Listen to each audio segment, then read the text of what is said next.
Good morning all students. Dictation start होगी 5 second बाद।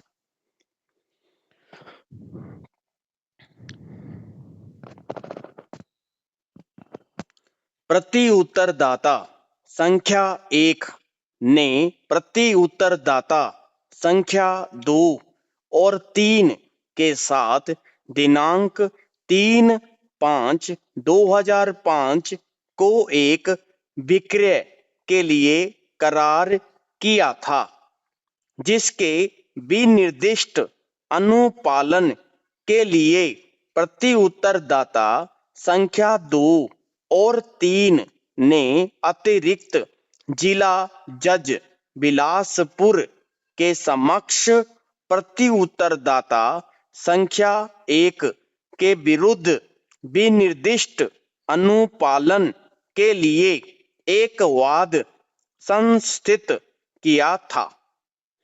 वाद लंबन के दौरान और प्रति उत्तरदाता संख्या 1 के विरुद्ध संपत्ति के अंतरण पर न्यायालय की निषेधाज्ञा के बावजूद प्रति उत्तरदाता संख्या 1 ने उक्त संपत्ति अपीलार्थी को विक्रय विलेख दिनांक 10/7/2008 के द्वारा विक्रय कर दिया। विनिर्दिष्ट अनुपालन वाद में स्वयं को पक्षकार बनाए जाने के लिए अपीलार्थी ने आदेश 1 नियम 10 के अंतर्गत आवेदन प्रस्तुत किया। इस आधार पर कि उसने वाद संपत्ति में उसका प्रत्यक्षतः हित है, विचारण न्यायालय ने उक्त आवेदन पत्र अपने आदेश दिनांक 5/11/2012 के द्वारा अनुज्ञात किया और अपीलार्थी को वाद में एक प्रतिवादी के रूप में पक्षकार बनाए जाने का निर्देश दिया। उपर्युक्त निर्णय आदेश के विरुद्ध वादीगण संख्या 2 और 3 ने उच्च न्यायालय छत्तीसगढ़ के विरुद्ध रिट याचिका संख्या 556/2012 को प्रस्तुत किया। आक्षेपित आदेश दिनांक 3/7/2013 के द्वारा उच्च न्यायालय ने उसे अनुज्ञात करते हुए विचारण न्यायालय का निर्णय आदेश निरस्त कर दिया।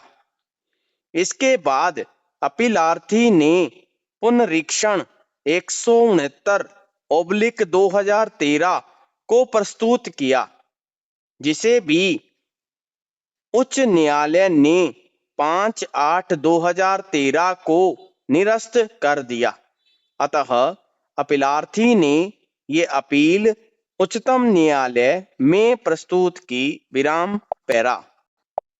निर्णय 1 सर्वप्रथम यह है कि अपीलार्थी उस विक्रय करार दिनांकित 3/5/2005 का पक्षकार नहीं है, जिसके विनिर्दिष्ट अनुपालन के लिए मूल स्वामी के विरुद्ध वाद संस्थित किया गया था।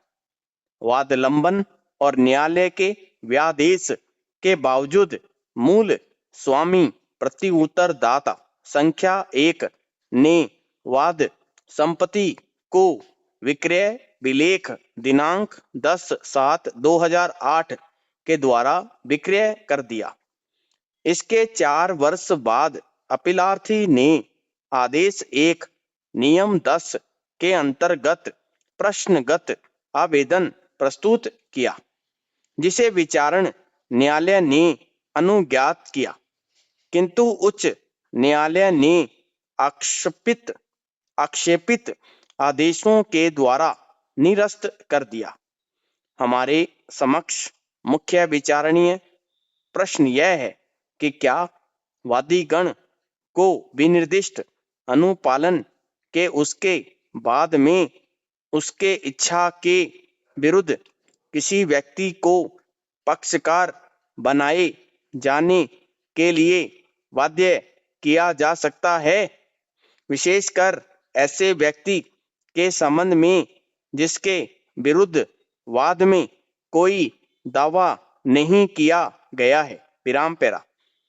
निर्णय 2 ऐसा ही प्रश्न इस न्यायालय के समक्ष कस्तूरी बनाम इयाम पेरुमल 2005 के मामले में विचार के लिए आया था, जिसमें इस न्यायालय ने यह सिद्धांत लागू करते हुए कि वादी वाद का स्वामी होता है, अभिनिश्चित किया कि वादी के द्वारा प्रस्तुत वाद में किसी पक्षकार को जिसे पक्षकार नहीं बनाया गया था, सीपीसी के आदेश 1 नियम 10 का आह्वान करते हुए न्यायालय के क्षेत्राधिकार का प्रश्न तब तक उत्पन्न नहीं होगा जब तक कि कोई व्यक्ति जिसे पक्षकार के रूप में जोड़े जाने का प्रस्ताव नहीं किया गया है,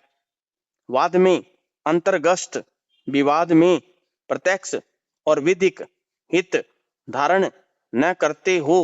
वाद के आवश्यक पक्षकार कौन है, इसका निर्धारण करने के लिए न्यायालय को निम्न 2 मानकों पर मामले का परीक्षण करना चाहिए।